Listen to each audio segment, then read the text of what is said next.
Como as mulheres passaram de fabricantes de cerveja a acusadas de bruxaria por muito tempo, elas foram as principais fabricantes da bebida, mas no século XVI, outros comerciantes passaram a relacioná-las à bruxaria.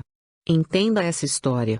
A cerveja é majoritariamente associada aos homens, eles estão à frente das maiores fabricantes do mundo, e também costumam ser o público-alvo dos comerciais da bebida. Mas história nem sempre foi essa.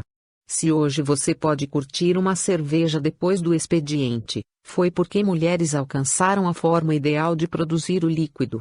Os humanos têm consumido cerveja há pelo menos 7.000 anos. Desde os primórdios da produção, as responsáveis por preparar a bebida eram mulheres. Nem é tão estranho se você lembrar da estrutura familiar vigente na época, enquanto os homens geralmente se encarregavam da caça, elas eram responsáveis por coletar grãos e preparar os alimentos, inclusive a cerveja. E a tarefa perdurou. Na cultura viking e egípcia, por exemplo, elas preparavam a bebida em cerimônias religiosas ou mesmo para o consumo dentro de casa, já que a cerveja é um alimento prático e rico em calorias. Os antigos sumérios, que habitavam a região dos rios Tigres e Eufrates, tinham até mesmo uma deusa da cerveja, chamada Ninkasi. Vamos começar pelo básico da cerveja. Se você gosta da bebida, já deve ter ouvido falar do lúpulo. Essa planta carrega substâncias que dão aroma e o amargor à cerveja, além de inibir a proliferação de bactérias e melhorar a qualidade da espuma. A primeira pessoa a registrar o uso do ingrediente, e adicioná-lo à cerveja, foi a freira Hildegard von Bingen. A alemã escreveu sobre as propriedades do lúpulo no século XII em seu livro intitulado Liber Subtilitatum Diversarum Naturarum Creaturarum, livro das propriedades ou sutilezas das várias criaturas da natureza.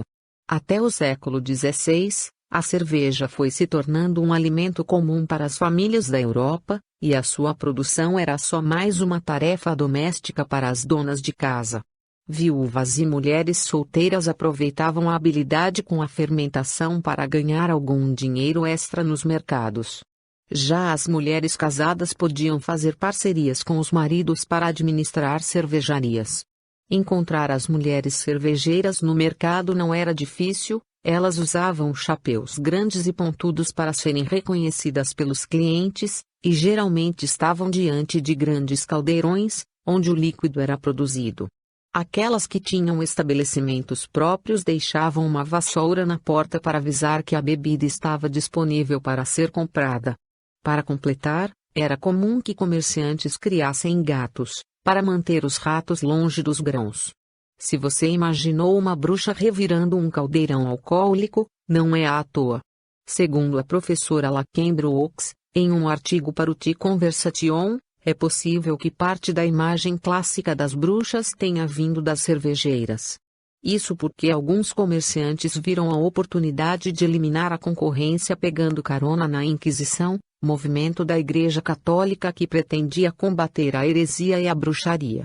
Os cervejeiros passaram a acusar as mulheres de bruxaria, alegando que elas utilizavam os caldeirões para preparar poções mágicas ao invés do entorpecente. A acusação era grave, já que as moças tidas como bruxas não eram apenas desprezadas pela sociedade, mas também poderiam ser presas e mortas. Nem todos os homens acreditavam que elas eram de fato bruxas, é claro, mas muitos defendiam que produção e comércio de cerveja não era para as mulheres, já que o tempo investido no negócio era desviado dos cuidados de casa e dos filhos. Com o tempo, a participação feminina no ramo caiu consideravelmente. Hoje, o cenário da produção de cervejas é contrário àquele que perdurou por milênios. Uma pesquisa feita pela Universidade de Stanford, nos EUA, mostrou que apenas 17% das cervejarias artesanais têm uma mulher como CEO, sendo que apenas 4% delas contam com uma mestre cervejeira. No contexto da crise da Idade Média e do início do capitalismo, os movimentos considerados hereges pelo Estado e pela Igreja eram ferozmente perseguidos, e isso incluía toda e qualquer tipo de irmandade ou organização feminina. Foi assim que teve início o que ficou conhecido como período de caça às bruxas, e foi também sob esse pretexto que a feitura da cerveja foi aos poucos sendo retirada de mãos femininas, e, segundo Peyton, boa parte do imaginário mais comum que define a figura de uma bruxa nasce do contexto da fabricação de cervejas. Sim, muitas bruxas eram, na verdade, mulheres cervejeiras. A pesquisa de Peyton explica: para fabricar a bebida, era necessário um grande caldeirão. Quando a bebida começava a fermentar, o líquido no caldeirão passava a borbulhar e se mover diante de nossos olhos, feito fosse uma poção mágica, o que não deixa de ser, se pensarmos no efeito que uma grande quantidade de cerveja pode provocar. Para mexer o caldeirão, um pedaço grande de madeira com um ramo na ponta era utilizado, muito similar a uma vassoura.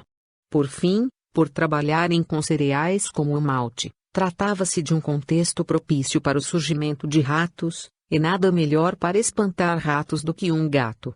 Caldeirão, poção mágica, vassoura e gato, todos os elementos de uma bruxa estavam lá. Muitas das mulheres acusadas de bruxarias e mortas em milhares nas fogueiras da perseguição eram, na verdade, as melhores fabricantes de cerveja da Idade Média. A vassoura era pendurada na porta das casas, para indicar que ali se vendia cerveja. A perseguição às mulheres não tinha, no entanto, um verdadeiro propósito religioso, e sim o objetivo de conter as potenciais revoltas populares e garantir o controle do poder das elites ameaçado pelos levantes da época.